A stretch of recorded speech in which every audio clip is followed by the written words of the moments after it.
Edward Snowden swore allegiance to Russia and collected passport, lawyer says. Here's a summary of the article. Edward Snowden, a former National Security Agency contractor who leaked information about U.S. surveillance programs, swore an oath of allegiance to Russia and has collected his Russian passport, his lawyer told state media on Friday. Edward received a Russian passport yesterday and took the oath in accordance with the law, lawyer Anatoly Kucherena said, according to Russia's Interfax news agency. He is, of course, happy, thanking the Russian Federation for the fact that he received citizenship, he continued.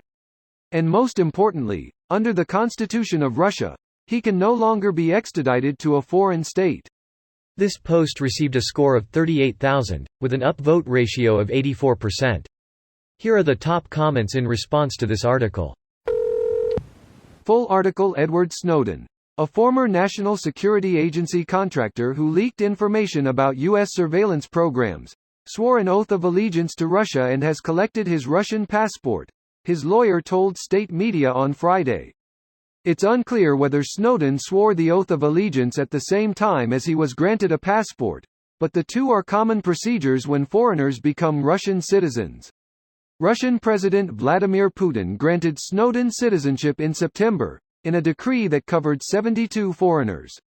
His lawyer, Kucherena, said when Snowden was granted citizenship that he would not be subject to the partial military mobilization that Putin had decreed days before, since only men with previous military experience were being called up.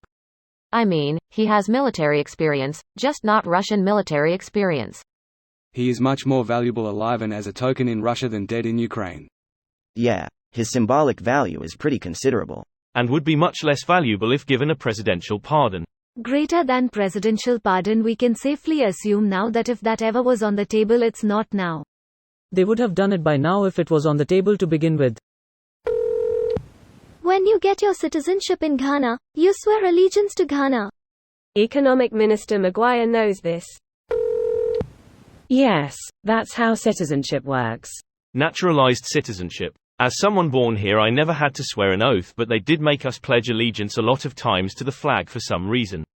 Right, haha. It's like some people forget that we brainwash kids to salute a flag daily and pledge allegiance to the flag of the United States of America and to the republics for which it stands, one nation omitted, indivisible, with liberty and justice for all who are rich or white or preferably both.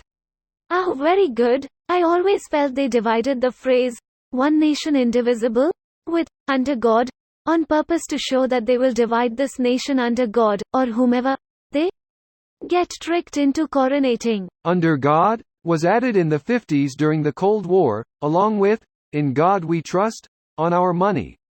Just more Red Scare BS. Serious question. Snowden worked a government job and was in his early 30s when he fled the country. How is he making enough money to take care of his family?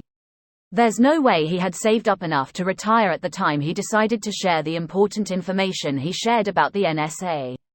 I'm over here making a decent living. My wife's making a decent living. There is no way we could quit our jobs and afford to move to a different country with our kids. Wonder what he and his wife are doing over there for income with their limited proficiency of the language. This video was automatically created by Reddit to speech. The article and comments in this video were selected from Reddit according to their upvotes, and any paraphrasing was performed by smmry.com, without any human intervention.